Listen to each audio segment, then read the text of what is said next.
Already போன வீடியோவில் பார்த்தீங்கன்னா சைவ சமய குறவர்கள் வந்து 4 பேர் யார் யார் அப்படின்னு சொல்லி பார்த்தோம். ஸோ அதுக்கு ரிலேட்டடான ஒரு கொஸ்டின் தான் இந்த வீடியோவில் பார்க்க போகிறோம். ஸோ இதில் வந்து பார்த்தீங்கன்னா சரியான கூற்றை தேர்வு செய்க அப்படின்னு சொல்லிட்டு திருநாவுக்கரசர் பற்றி 4 வாக்கியங்கள் கொடுத்துருக்காங்க. திருநாவுக்கரசர் பிறந்த ஊர் வந்து பார்த்தீங்கன்னா திருமுனைப்பாடி நாட்டில் இருக்கிற திருவாமூர்னு கொடுத்துருக்காங்க.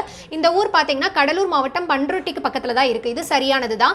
ஸோ திருநாவுக்கரசரோட இயற்பெயர் பார்த்தீங்கன்னா மருள் நீக்கியார் அப்படின்னு சொல்லுவோம். ஸோ இவரோட இனிய பாடல்கள் எல்லாம் கேட்டு சிவபெருமானே இவரை வந்து திருநாவுக்கரசர் அப்படின்னு பெயரிட்டு அழைத்தார் அப்படின்ற மாதிரி சொல்லுவாங்க. ஸோ அதே மாதிரி இவருக்கு வந்து அப்பர் அப்படின்ற பெயர் வந்து யார் வச்சா அப்படின்னா திருஞான சம்பந்தர் தான் இவரை வந்து அப்பர் அப்படின்னு சொல்லி அழைத்திருப்பாரு. ஸோ அதே மாதிரி இவரோட பிற சிறப்பு பெயர்கள்லாம் பார்த்தீங்கன்னா தாண்டகவேந்தர், ஆளுடை அரசு, வாகீசர் எல்லாமே இவரோட சிறப்பு பெயர்கள் தான்.